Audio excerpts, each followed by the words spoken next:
प्यारे बच्चों, सुप्रभात। आज हम कक्षा 8वीं विषय हिंदी व्याकरण उप विषय पाठ 21 वाक्य तथा उसके भेद व्याख्यान 1।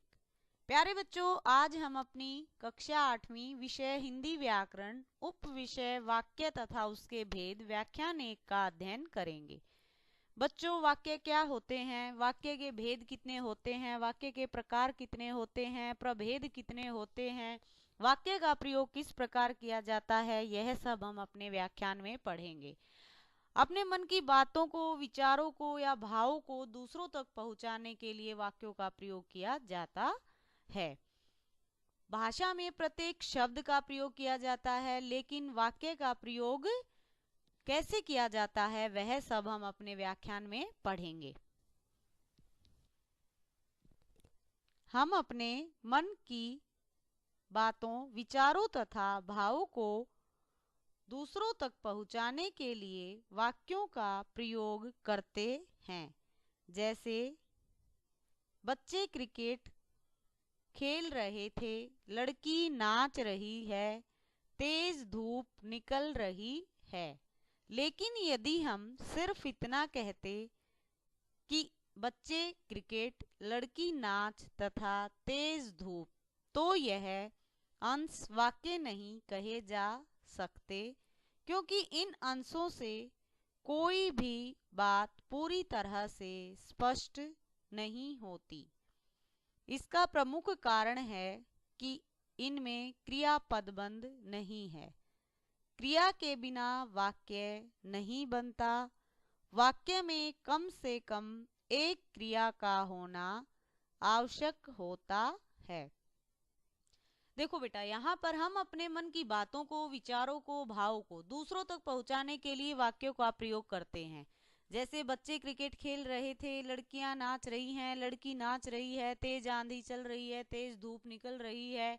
यह अंश अब हम बोले बच्चे क्रिकेट, लड़की नाच तथा तेज धूप, तो ये केवल क्या है, हमारे शब्द हैं। इनसे किसी बात का पूरी तरह से स्पष्ट होना नहीं होता। इसका प्रमुख कारण यह है कि इसमें क्रियापदबंध नहीं है। क्रिया के बिना वाक्य कभी नहीं बनता। वाक्य में कम से कम क्रिया का होना आवश्यक होता है, अर्थात एक क्रिया का होना यहाँ पर आवश्यक होता है। वाक्य की परिभाषा किस प्रकार लिखेंगे? परिभाषा: वाक्य भाषा की वह इकाई है जो किसी भाव या विचार को पूरी तरह से व्यक्त कर सकती है। अब क्या है कि वाक्य भाषा की वह इकाई है जो किसी भाव या विचार को पूरी तरह से स्पष्ट कर सकती है। हमें किसी व्यक्ति से कोई बात करनी है तो उसके लिए हमें वाक्य का प्रयोग करना पड़ेगा। अपनी बात को समझाने के लिए हमें वाक्य में प्रयोग उसका करना होता है। अब वाक्य की रचना कितने प्रकार से होती है, वाक्य के अंग क्या होते हैं? वाक्य की रचना, वाक्य की रचना दो अंशों से होती है, उद्देश्य तथा विधेय। इन्हें वाक्य के अंग भी कहा जाता है। वाक्य के अंग उद्देश्य और विधेय, या वाक्य की रचना दो अंशों से होती है, उद्देश्य और विधेय। इसे अगर हम पूछें वाक्य के अंग कौन से हैं, तो वाक्य के अंग भी दो ही हैं, उद्देश्य तथा विधेय। उद्देश्य क्या होता है, विधेय क्या होता है? उद्देश्य वाक्य का वह अंश होता है जिसके बारे में कुछ कहा जाए, और विधेय वह होता है उद्देश्य के बारे में जो कुछ कहा जाए। वाक्य के द्वारा हम स्पष्ट करते हैं उद्देश्य। वाक्य का वह अंश जिसके बारे में कुछ कहा जाए उद्देश्य कहलाता है। विधेय उद्देश्य के बारे में जो कुछ कहा जाता है उसे विधेय कहते हैं। जैसे बच्चे छत पर पतंग उड़ा रहे हैं, शर्मा जी के दोनों बेटे विदेश जा रहे हैं। इन वाक्यों में बच्चे तथा शर्मा जी के दोनों बेटे उद्देश्य हैं तथा छत पर पतंग उड़ा रहे हैं, विदेश जा रहे हैं, ये दोनों विधेय हैं। अब इसके अतिरिक्त अगर आप और भी वाक्य लेंगे, जैसे सभी लड़कियां कक्षा में अध्ययन कर रही हैं, सभी लड़कियां उद्देश्य है, अध्ययन कर रही हैं विधेय है। चोरी करने वाले तीनों लड़के बाजार में पकड़े गए। अब यहाँ पर उद्देश्य क्या है? चोरी करने वाले तीनों लड़के, और उद्देश्य के बारे में क्या कहा गया? बाजार में पकड़े गए। ये क्या है? विधेय। यानी वाक्य का अंश जिसके बारे में कुछ कहा जाएगा वो उद्देश्य होगा, लेकिन उद्देश्य के बारे में कुछ कहा जाए वह विधेय का कार्य करता है। कई बार हमारा उद्देश्य कर्ता के रूप में यानी सबसे पहले होता है, लेकिन कई बार बीच में भी उद्देश्य को दर्शाया जा सकता है। वो वाक्य के अनुरूप पता लगता है कि उद्देश्य कहाँ पर है। वाक्य के भेद। वाक्य के दो भेद होते हैं, रचना के आधार पर। नंबर 2, अर्थ के आधार पर। रचना के आधार पर वाक्य के दो भेद होते हैं, सरल वाक्य, जटिल वाक्य। अब बेटा यहाँ पर वाक्य के दो भेद होते हैं, रचना के आधार पर, अर्थ के आधार पर। हमने अब तक रचना के आधार पर 3 भेद पढ़े, सरल वाक्य, मिश्र वाक्य और संयुक्त वाक्य। लेकिन यहाँ पर आपका अलग से दिया गया है कि सरल वाक्य है, उसके बाद जटिल वाक्य दिया गया है, और जटिल वाक्य के 2 उपभेद दिए गए हैं, सरल वाक्य और संयुक्त वाक्य। यहाँ पर तीनों का वर्णन नहीं हुआ, अलग से किया गया है। सरल वाक्य को लिखा गया है, फिर उसके बाद जटिल वाक्य बताया गया है। लेकिन जटिल वाक्य के 2 उपवाक्य बताए, 2 उपभेद बताए, वो हैं संयुक्त और मिश्र। ठीक है, तो रचना के आधार पर 3 भेद होते हैं, सरल, संयुक्त और मिश्र।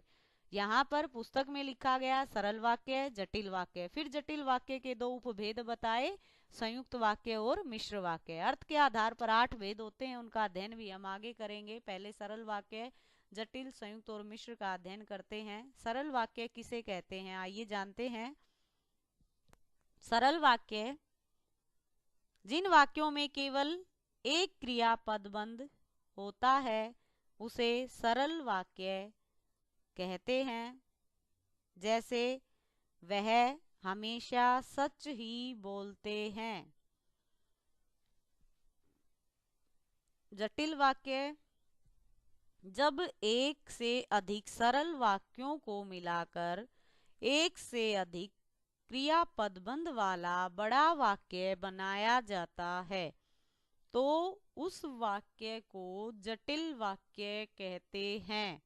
जैसे राधा खाना बनाएगी और मोहन दफ्तर जाएगा। अब यहाँ पर क्या है, एक से अधिक सरल वाक्यों को मिलाकर एक से अधिक क्रियापदबंध वाला बड़ा वाक्य बना दिया गया तो उसे हम जटिल वाक्य कहते हैं। जैसा कि अभी हमने बताया कि जटिल वाक्य के भी 2 उपभेद होते हैं।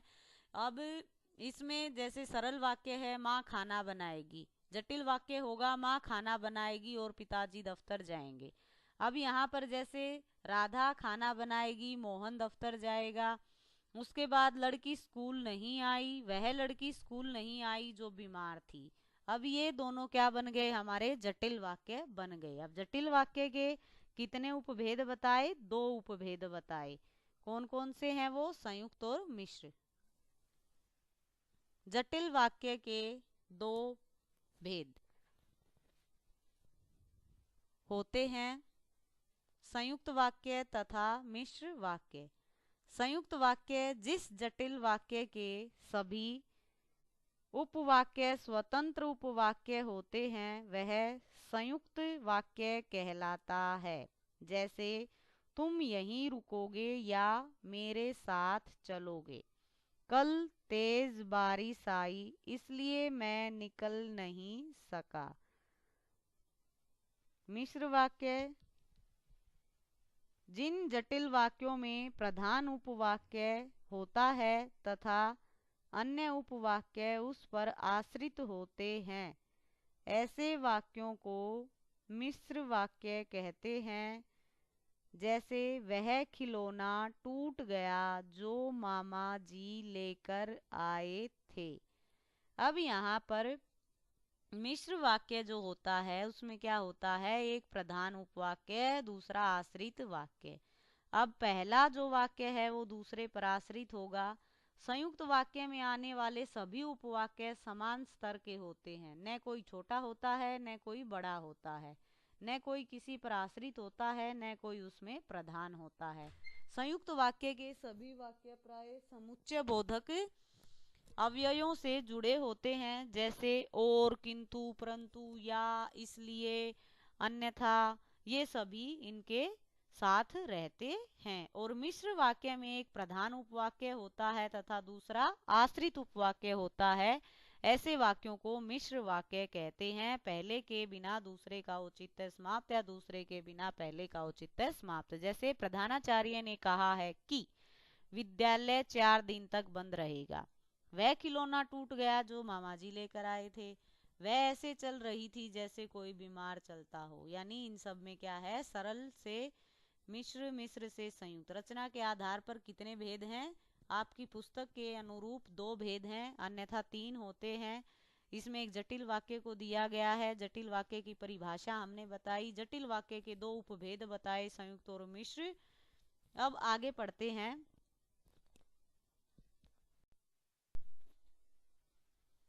अर्थ के आधार पर वाक्य के 8 भेद होते हैं।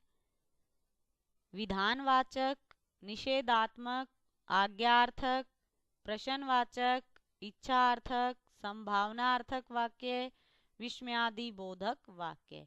कौन कौन से 8 भेद हैं? विधानवाचक, निषेधात्मक, आज्ञार्थक, प्रश्नवाचक, इच्छार्थक, संभावनार्थक वाक्य, विस्मयादि बोधक वाक्य। जैसा इनके नाम से स्पष्ट हो रहा है, विधानवाचक यानी बिल्कुल सरल वाक्य को विधानवाचक कहते हैं।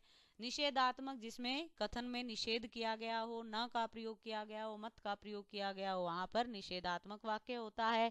आज्ञार्थक, आज्ञा के लिए जिस वाक्य का प्रयोग किया जाए आज्ञार्थक। प्रश्नवाचक, जहां पर प्रश्न पूछा जाए, किया जाए। इच्छार्थक यानी हार्दिक मन की जो इच्छा होती है, इच्छा के अनुरूप वाक्य किया जाए। संभावनार्थक, संभावना जहां पर जताई जाए। और विस्मयादि बोधक, सब बच्चों को पता है, भय, शोक, घृणा भाव, इन सब के बारे में जो वर्णन करे।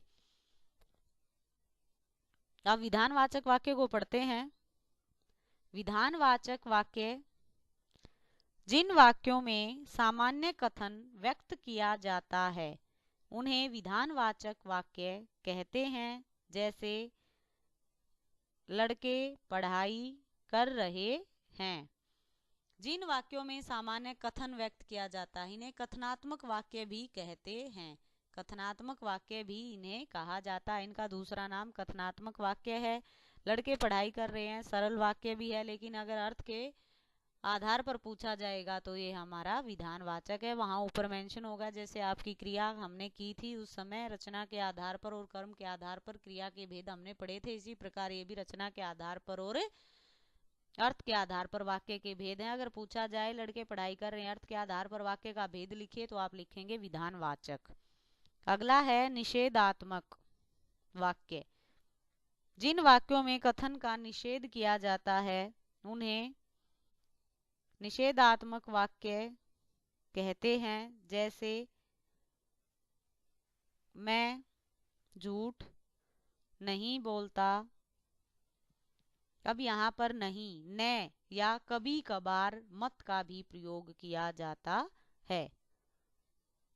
आज्ञार्थक वाक्य जिन वाक्यों में आज्ञा, आदेश, प्रार्थना, अनुमति आदि के भाव प्रकट किए जाते हैं उन्हें आज्ञार्थक वाक्य कहते हैं।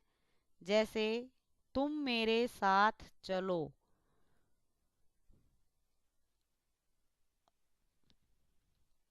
इसके अनुसार और भी, जैसे तू इस कमरे से बाहर जा, तुम इधर आओ, बाजार से सब्जी लेते आना, यानी इस प्रकार के जो वाक्य होते हैं वो आज्ञार्थक, यानी तुम यहीं बैठ जाओ। अब यहाँ पर क्या है, आज्ञा दी गई है, तो जहां पर आज्ञा दी जाएगी, आदेश दिया जाएगा, प्रार्थना, अनुमति, इस प्रकार के भाव प्रकट होंगे, वहां पर आज्ञार्थक वाक्य होंगे। प्रश्नवाचक वाक्य, जिन वाक्यों में वक्ता प्रश्न पूछता है उन्हें प्रश्नवाचक वाक्य कहते हैं। जैसे आप कहाँ जा रहे हो।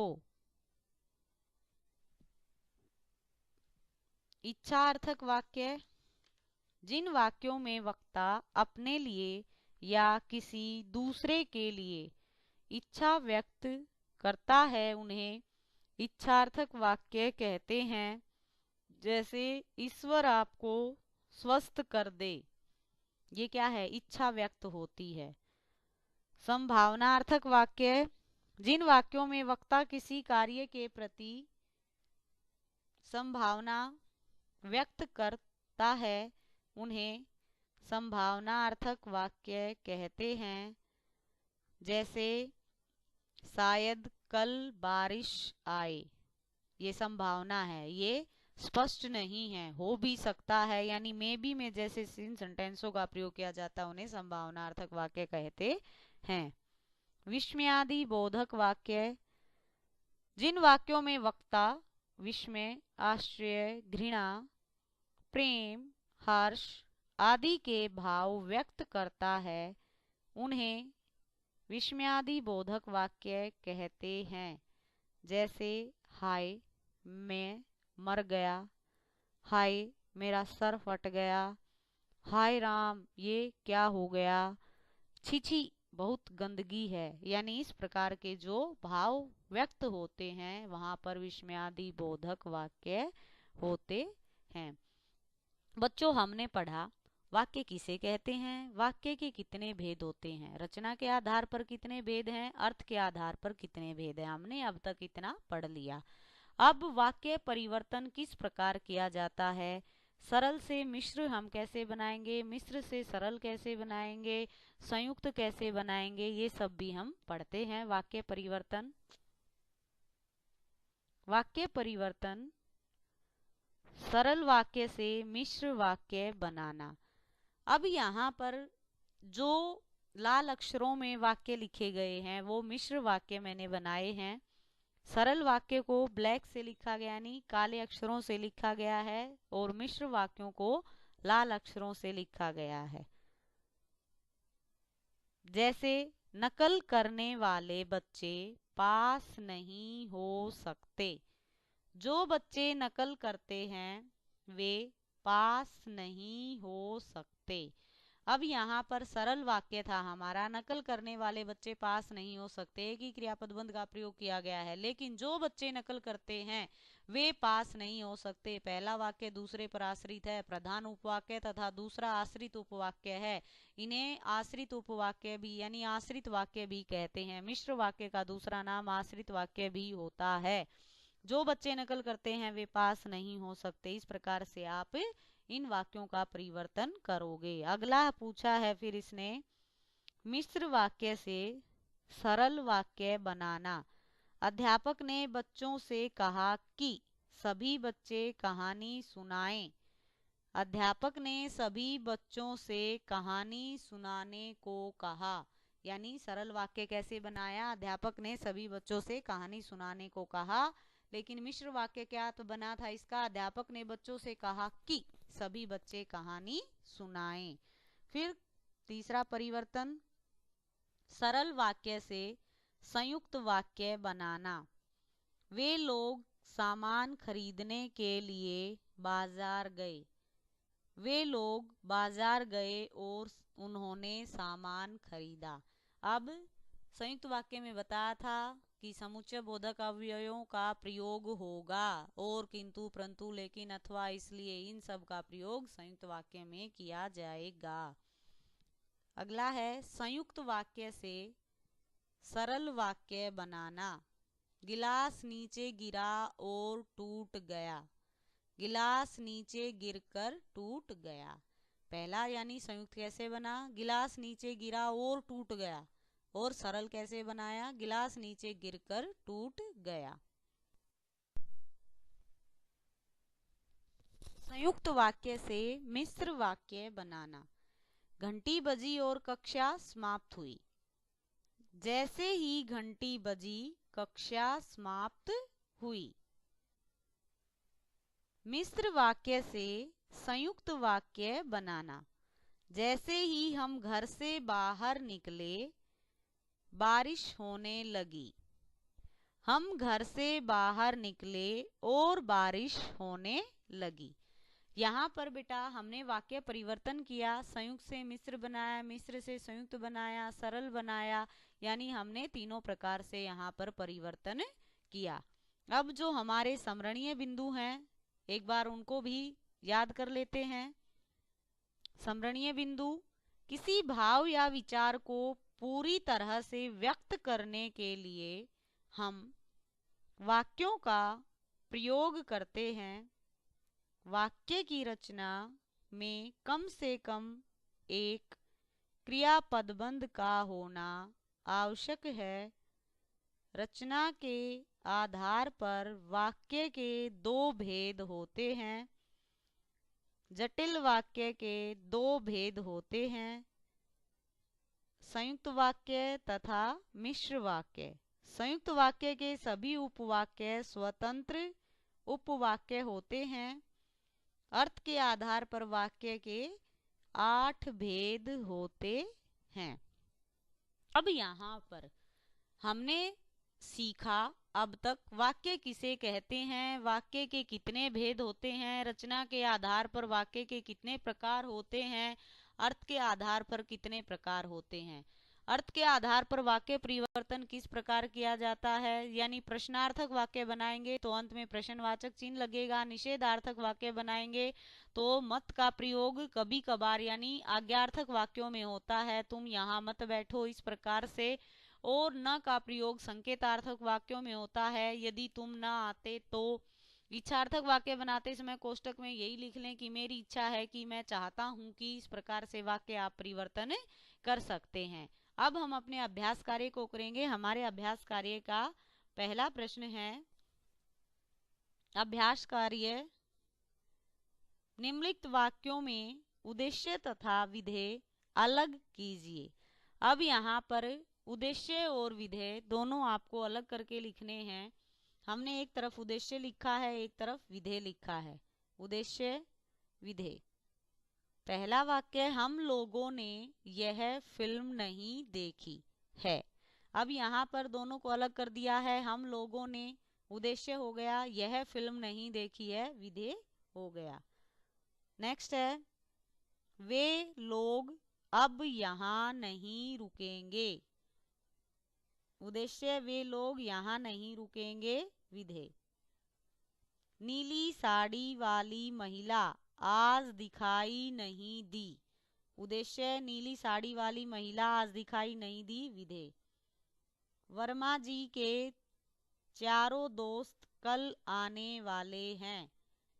चारों दोस्त तक उद्देश्य, कल आने वाले हैं विधेय। तुम मोहन और सोहन दोनों को घर भेज देना। अब यहाँ पर मोहन और सोहन दोनों को घर भेज देना विधेय। अगला प्रश्न है, निम्नलिखित वाक्यों में प्रधान उपवाक्य तथा आश्रित उपवाक्य अलग कीजिए। यहाँ पर रेखांकित किया है हमने, गांधी जी ने कहा था कि हम अहिंसा से ही आजादी प्राप्त कर सकते हैं।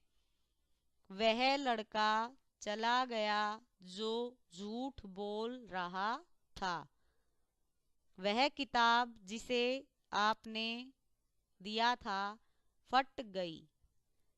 हम लोग उस जगह को देखने गए जहां दुर्घटना हुई थी। मैं चाहता हूं कि देश तरक्की करे। अब यहाँ पर प्रधान उपवाक्य थे, उनको हमने लाल अक्षरों से रेखांकित किया। आश्रित उपवाक्य हमारे ब्लैक के ब्लैक हैं। गांधी जी ने कहा था, यहाँ तक हमारा प्रधान उपवाक्य है। वह लड़का चला गया, ये भी प्रधान उपवाक्य है। वह किताब यहाँ पर यहाँ से और फिर लास्ट में फट गई, ये वाला हमारा क्या है, प्रधान उपवाक्य है। हम लोग उस जगह को देखने गए, यहाँ तक हमारा प्रधान। उसके बाद मैं चाहता हूँ, ये भी हमारा प्रधान उपवाक्य है। अगला प्रश्न है, निम्नलिखित वाक्यों में निषेधात्मक, प्रश्नवाचक, आज्ञार्थक तथा विस्मयादि बोधक वाक्य अलग कीजिए। अब यहाँ पर आपकी पुस्तक में मिलान कीजिए है, उसमें से मैंने निषेधात्मक, प्रश्नवाचक, आज्ञार्थक और विस्मयादि बोधक सभी वाक्यों को उनके समक्ष लिख दिया है। सबसे पहले हम निषेधात्मक वाक्य को लिखेंगे। निषेधात्मक वाक्य, मैं कभी झूठ नहीं बोलता।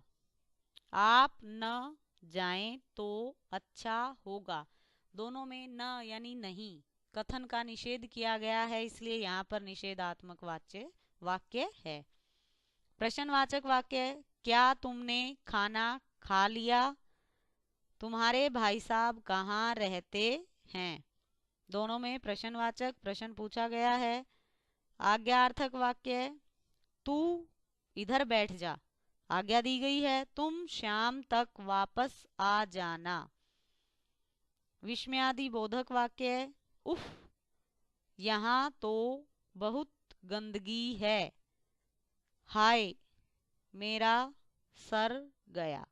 अब यहाँ पर ये क्या है, विस्मयादि बोधक वाक्य। विस्मयादि बोधक वाक्यों की अलग से ही पहचान हो जाती है। विस्मय सूचक चिन्ह यहाँ पर मिलता है और उफ, हाय, अफसोस, इन सब चीजों का प्रयोग किया जाता है।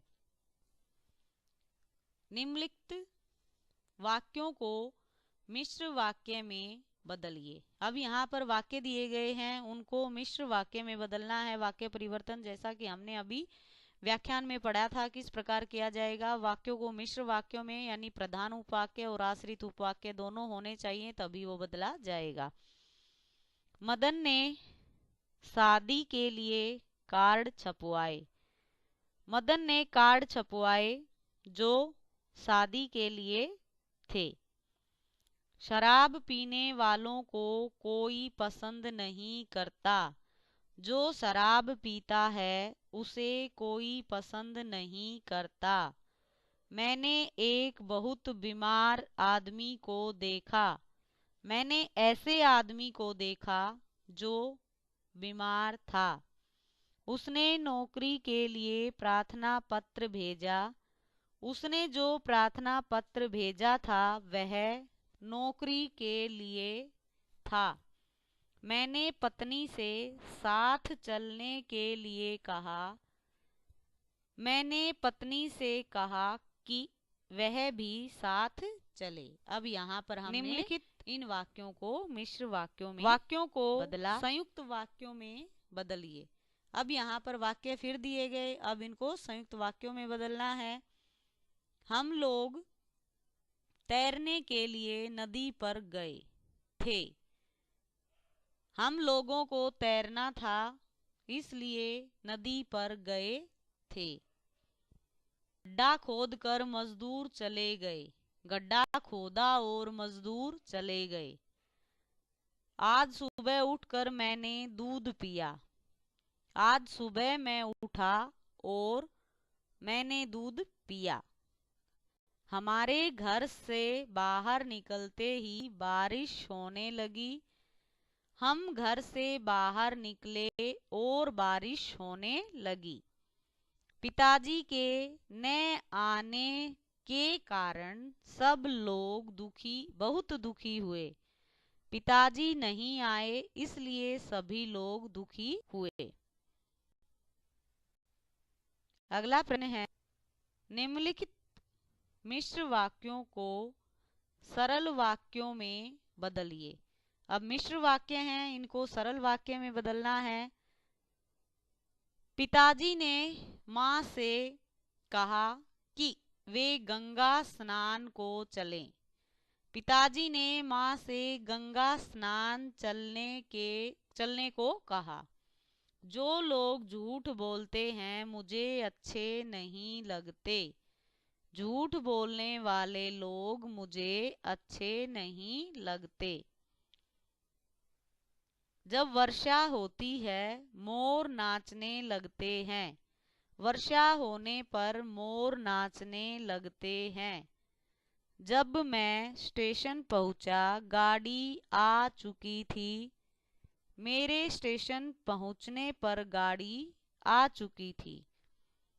मैं उस लड़के से मिला जो कार चला रहा था। मैं कार चलाने वाले लड़के से मिला। ऐसा काम करो जिसमें फायदा हो। फायदे वाला काम करो। यानी इनको हमने मिश्र वाक्यों को सरल वाक्यों में बदला। प्रश्न, निम्नलिखित वाक्यों को सरल वाक्य में बदलिए। शीशा नीचे गिरा और टूट गया। शीशा नीचे गिरकर टूट गया। वह बाजार गया और मेरे लिए फल लाया। बाजार जाकर वह मेरे लिए फल लाया। मैंने उसे बहुत समझाया पर वह नहीं मानी। मेरे बहुत समझाने पर भी वह नहीं मानी। कल दिन भर बारिश होती रही इसलिए कपड़े नहीं सूख पाए। दिन भर बारिश होने के कारण कपड़े नहीं सूख पाए। जब गार्ड ने हरी झंडी दिखाई तब गाड़ी चली। गार्ड के हरी झंडी दिखाने के बाद गाड़ी चली। जो गरीब हैं उनकी कोई नहीं सुनता। गरीबों की कोई नहीं सुनता। यहाँ पर हमने इन वाक्यों को सरल वाक्यों में बदला। प्रश्न 5, निम्नलिखित वाक्यों को निषेधात्मक वाक्य में बदलिए। अब यहाँ पर वाक्य दिए गए हैं निषेधात्मक निषेधार्थक वाक्य। आपको पता है कि जहाँ पर कथन में निषेध किया जाएगा, न का प्रयोग किया जाएगा, वहां पर निषेधात्मक वाक्य में बदला जाएगा। क्या वे पत्र लिख रहे हैं? क्या वे पत्र नहीं लिख रहे हैं? आप यहाँ बैठिए। आप यहाँ मत बैठिए। यदि बारिश आ जाती तो मैं भी यहीं रुक जाता। यदि बारिश न आती तो मैं भी यहाँ नहीं रुकता। आपने पत्र क्यों लिखा? आपने पत्र क्यों नहीं लिखा? मैं चल सकता हूँ। मैं नहीं चल सकता। ये हमारे निषेधात्मक वाक्य में हमने बदले। अगला प्रश्न है, निम्नलिखित वाक्यों को आज्ञार्थक वाक्यों में बदलिए। बच्चे फिल्म देख रहे हैं। मैं चाहता हूं कि बच्चे फिल्म देखें। हम लोग घर जा रहे हैं। हम चाहते हैं कि हम घर जाएं।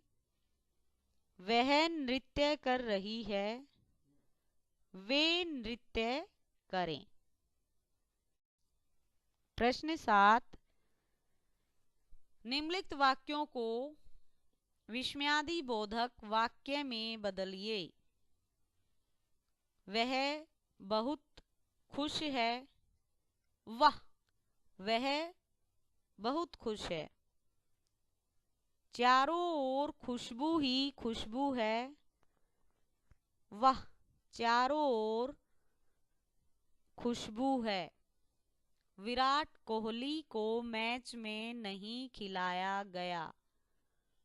उफ, विराट कोहली को मैच नहीं खिलाया गया। वे चुनाव हार गए। अफसोस, वे चुनाव हार गए। आपने काम पूरा कर लिया। अरे, आपने काम पूरा कर लिया। यहाँ पर हमने विस्मयादि बोधक वाक्य बनाए। प्यारे बच्चों, आज का हमारा यह व्याख्यान पूर्ण हुआ। आज आपको गृह कार्य में जो प्रश्न करने हैं वह मैं आपको दे रही हूँ। गृह कार्य का हमारा प्रश्न है, वाक्य की परिभाषा देते हुए वाक्य के उदाहरण लिखिए। प्रश्न 2, रचना के आधार पर वाक्य कितने प्रकार के होते हैं? प्रत्येक के दो दो उदाहरण लिखिए। प्यारे बच्चों, हमारा आज का यह व्याख्यान पूर्ण हुआ। गृह कार्य के प्रश्न मैंने आपको दे दिए। यह गृह कार्य आपको अपनी हिंदी की उत्तर पुस्तिका में लिखना है, याद करना है। शेष व्याख्यान आपको अपनी गुलमोहर की पुस्तक में लिखना है, याद करना है। जिन बच्चों के पास व्याकरण की गुलमोहर की पुस्तक नहीं है, उन सभी बच्चों को यह गृह कार्य अपनी हिंदी की उत्तर पुस्तिका में ही लिखना है, याद करना है। मिलते हैं बेटा अपने अगले व्याख्यान के साथ। धन्यवाद।